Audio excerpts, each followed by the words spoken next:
સમાચાર રાજકોટમાંથી કે જ્યાં હવે વીજ ચોરોની ખેર નથી। પીજીવીસીએલની મેગા ડ્રાઈવ બાકી બિલની સ્થળ ઉપર જ વસૂલાત। છેલ્લા 2 બિલ ન ભરનારના જોડાણ કપાશે। 200 થી વધુ ટીમ બનાવવામાં આવી। દિવસભર આ ડ્રાઈવ ચાલશે।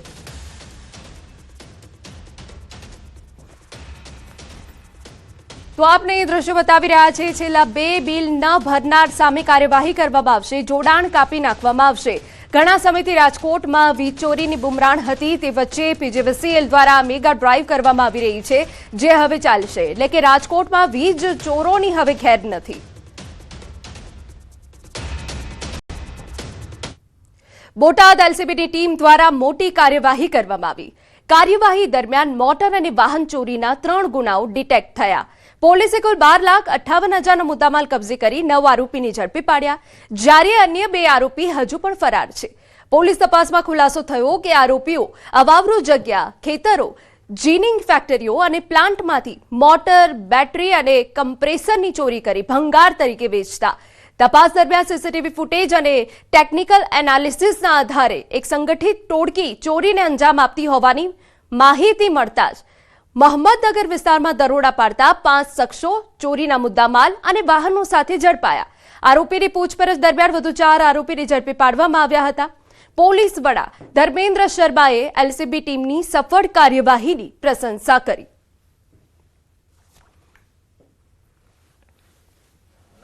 જે આરોપીઓ છે એ કોઈ ખુલ્લી જગ્યા હોય કે આવી જગ્યા હોય કે જે આપણે એબન્ડન્ટ જગ્યા હોય, ફેક્ટરી હોય, જ્યાંથી મોટર કે માલ સામાન પડી હોય એમને લઈ જઈને અને એમને એસ્ક્રેપમાં આવીને કે બીજી જગ્યા આપીને અને એમનો આર્થિક લાભ લેવાના એમને ચાલુ કર્યું હતું। તો એમાં ટોટલ 11 આરોપીઓ પકડાયેલા છે, જેમાંથી 9 આરોપીઓ પકડાઈ ગયા છે અને બીજા 2 આરોપી પકડવાના બાકી છે અને ટોટલ 12 લાખથી વધારેનો મુદ્દામાલ કબજા કરવામાં આવેલ છે।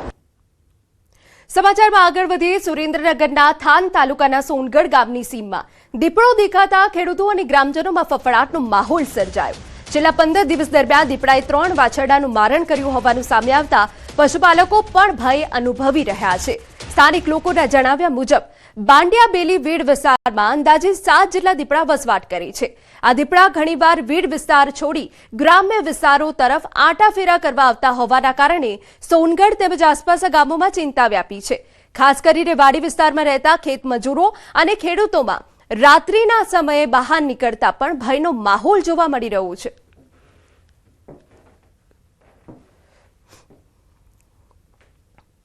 अन्य महत्वना समाचार गांधीनगरमांथी विधानसभा परिसરમાં मेडिकल केम्पનું आयोजन કરવામાં આવ્યું, જેમાં પત્રકારો, વિધાનસભાના કર્મચારીઓ તેમજ પોલીસ કર્મચારીઓ સહિત અનેક લોકોએ ભાગ લીધો। દર વખતે મેડિકલ કેમ્પનું આયોજન કરવામાં આવે છે અને તેનું લોકાર્પણ વિધાનસભાના અધ્યક્ષ દ્વારા કરવામાં આવ્યું। આરોગ્ય તપાસ માટે આયોજિત આ કેમ્પમાં વિવિધ ટેસ્ટ અને ચેકઅપ કરવામાં આવ્યા। તે દરમિયાન આરોગ્ય મંત્રી પ્રફુલ પાનસેરિયાએ પણ ચેકઅપ કરાવ્યું અને લોકોને નિયમિત ચેકઅપ કરાવવાની અપીલ પણ કરી। ગાંધીનગર પ્રેસ ક્લબ અને આરોગ્ય વિભાગની ટીમ દ્વારા આજે વિધાનસભાની અંદર હેલ્થ ચેકઅપનો એક કેમ્પ રાખવામાં આવ્યો છે। દર વર્ષે રાખવામાં આવે છે। પત્રકાર મિત્રો, ધારાસભ્ય અને અધિકારીઓ જેને કરવાનું હોય તે બધા જ આ ટેસ્ટ કરાવે છે। તો આ રીતે ભાગદોડની લાઈફસ્ટાઈલની અંદર પત્રકારોને એટલો સમય ન હોય, પોલિટિશિયનને ન હોય, આ કેમ્પ ચોક્કસ દ્વારા અહીંયા જ્યારે આવું કેમ્પ હોય તો એમાં સ્વેચ્છાએ બધા જ લોકો પોતાનો ટેસ્ટ કરાવે અને તંદુરસ્ત જીવન જીવવા માટેનું જે પહેલું સુખ તે જાતે નેરા એ અહીંયા સાર્થક કરીએ છીએ। સમાચાર ગાંધીનગરમાંથી કે જ્યાં કામકાજ સલાહકાર સમિતિની મહત્વની બેઠક મળવાની છે। અધ્યક્ષની હાજરીમાં સાંજે 5 વાગે બેઠકનું આયોજન કરાયું। સરકારી બિલ લાવવા અંગે ચર્ચા તો 24 માર્ચના રોજ યુએસએસ બિલ રજૂ થઈ શકે।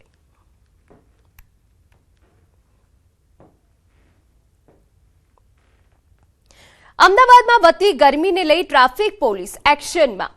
શહેરના 78 સિગ્નલ બપોરે 12 થી 4 કલાક સુધી બંધ રહેશે। ટ્રાફિક ઓછો રહેતો હોય તેવા સિગ્નલો 4 કલાક બંધ રહેશે. 31 સિગ્નલ પર ગ્રીન નેટ લગાવવાની કામગીરી કરવામાં આવશે. એએમસી દ્વારા ચર્ચા કરીને ગ્રીન નેટ લગાવવાની કામગીરી હાથ ધરાશે. ટ્રાફિક વધુ હોય તેવા 60 માંથી 31 સિગ્નલ પર કામગીરી કરાશે. 78 જેવા જંકશન જે છે કે જ્યાં આગળ લગાડેલા સિગ્નલ બપોરે 12 થી 4 વાગ્યા સુધીમાં બ્લિંકર મોડ ઉપર અથવા તો બંધ કરવાનું હોલ્ડ ઉપર મૂકવાનું નક્કી કરવામાં આવ્યું છે. 60 જેટલા જે જંકશન છે ત્યાં આગળ લગાડેલા સિગ્નલ ટ્રાફિક ફ્લો વધારે હોવાના કારણે બપોરે 12 થી 4 ના સમયગાળામાં પણ બંધ કરી શકાય એમ નથી. સમાચાર સુરતમાંથી ગેસની અછત મુદ્દે કલેક્ટર કચેરીમાં મહત્વની બેઠક. સુડા, મનપા અને ગુજરાત ગેસ કંપનીના અધિકારીઓ હાજર. લોકો સુધી ગેસ પુરવઠો પહોંચાડવા માટે તંત્રનું મેગા પ્લાનિંગ. કામદારોનો પલાયન અટકાવવાના મુદ્દે પણ ચર્ચા. પાઇપલાઇન મારફતે લોકો સુધી ગેસ પહોંચાડવાની સૂચના. સુરત કલેક્ટરે તમામ અધિકારીઓને સૂચના આપી છે. હોસ્પિટલ, સ્કૂલ સહિત મહત્વપૂર્ણ યુનિટોને ગેસ માટે પ્રાથમિકતા આપવામાં આવે તેવું કલેક્ટરે જણાવ્યું. કાળાબજારી અટકાવવા માટે ખાસ ટાસ્ક ફોર્સનું ગઠન કર્યું છે. પોલીસે સાથે રાખી કાળાબજારીઓ સામે કાર્યવાહી પણ કરવામાં આવી રહી છે. આ પેન્ડિંગ એપ્લિકેશન્સ છે એનો નિકાલ કરીને પાઇપ નેચરલ ગેસમાં કેવી રીતે આપણે એલપીજી કન્વર્ટ કરી શકીએ છીએ એ બાબતનું એક આખી મિટિંગનું આયોજન કર્યું હતું. એટલે લોકોને અપીલ પણ છે કે ખોટી ઉતાવળ કરીને એક પેનિક સિચ્યુએશન ઊભી થાય છે.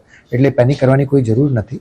એટલે આપણે જે નોર્મલી રીતે ડોમેસ્ટિકમાં અને બધામાં જે સપ્લાય કરીએ છીએ એટલે એ સપ્લાય અવિરત છે. કોઈ જગ્યાથી કાળાબજારી કે એની કમ્પ્લેન્ટ્સ આવતી હોય તો અમે જેટલા પણ ગોડાઉન્સ છે અને બાકી જ્યાંથી પણ ફરિયાદો આવતી હોય એના માટે પોલીસની સાથે અમારી પુરવઠાની બધી ટીમો છે એ એક્ટિવ છે અને દરેક વિસ્તારમાં એ અમે સતત રેન્ડમ ચેકિંગ કરી રહ્યા છીએ. રાજકોટમાં ગેસની અછત ન સર્જાય તે માટે કલેક્ટર ડોક્ટર ઓમપ્રકાશ એક્શન મોડમાં આવ્યા. તેમણે શહેરના મુખ્ય ગેસ એજન્સી સંચાલકોને કડક સૂચના આપી કે ગેસના સિલિન્ડરનું કાળાબજારી ન થાય અને ઘરેલું ગેસ સિલિન્ડર યોગ્ય રીતે વિતરણ થાય. કેન્દ્ર સરકારની ગાઈડલાઈન મુજબ ગેસ લાઇન કનેક્શન ધરાવતા લોકો માટે સિલિન્ડર જમા કરાવવાના માર્ગદર્શનો આપવામાં આવ્યા અને એજન્સીઓને લાઇન કનેક્શન ધરાવતા લોકોને સિલિન્ડર ન આપવા કડક સૂચના આપવામાં આવી છે. પુરવઠા વિભાગે જણાવ્યું કે અત્યાર સુધીના કોમર્શિયલની જગ્યાએ ઘરેલું સિલિન્ડરનો વપરાશ થતો હોય તેવા 150 સિલિન્ડર સીઝ કર્યા. રાજકોટ શહેરની 66 એજન્સીઓ પર દરેક માટે એક પોલીસકર્મી અને એક રેવન્યુ કર્મી ફરજ પર મુકાયા, જેથી લોકોમાં ગેસ માટે પેનિક ન થાય અને પૂરતો સ્ટોક ઉપલબ્ધ રહે. પુરવઠા અધિકારીએ ખાતરી આપી છે કે શહેરમાં પૂરતો ગેસ સ્ટોક ઉપલબ્ધ છે. હવેથી કોઈપણ વ્યક્તિઓ છે એક સાથે બે કનેક્શનો એટલે કે એલપીજી કનેક્શન અને પીએનજી કનેક્શન એ બે સાથે નહીં રાખી શકે. જે પણ વ્યક્તિઓ બે કનેક્શન રાખે છે એમણે પોતાનું એલપીજી કનેક્શન છે સરેન્ડર કરવાનું છે, તેમજ બોટેલો છે જમા કરવાની રહેશે. તેમજ વધુમાં વધુ લોકો પીએનજી ગેસ તરફ વળે એ માટે તમામને આપણે મેસેજ આપવા માગીએ છીએ. તમામ કોમર્શિયલ પ્રવૃત્તિ ધરાવતા એકમો પણ ઝડપથી પીએનજી માટે એપ્લાય કરી દે. છેલ્લા 2-3 દિવસની વાત કરીએ તો અલગ અલગ જગ્યાએ ઘણી જગ્યાએ દરોડા પાડવામાં આવ્યા છે. તેમજ ટોટલ 150થી પણ વધુ ઘરેલું એલપીજી ગેસની બોટલો છે એ સીઝ કરવામાં આવી છે અને એમના વિરુદ્ધ હવે દંડનીય કાર્યવાહી કરવામાં આવશે. સમાચાર વડોદરામાંથી. વડોદરામાં ગેસ સિલિન્ડરની અછતના કારણે કોલસાના વપરાશમાં નોંધપાત્ર વધારો જોવા મળી રહ્યો છે, જેને લીધે નાસ્તાની લારીઓ બાદ હવે હોટલ અને રેસ્ટોરન્ટમાં પણ કોલસાની માંગ વધી છે. હાલ કોલસાના વેચાણમાં 25% વધારો થયો છે. વેપારીઓનું કહેવું છે કે કોલસાની માંગમાં ગમે તેટલો વધારો થાય પરંતુ તેના ભાવમાં કોઈ વધારો કરવામાં નહીં આવે. કોલસા ભલે એલપીજી બોટલના લીધે આમાં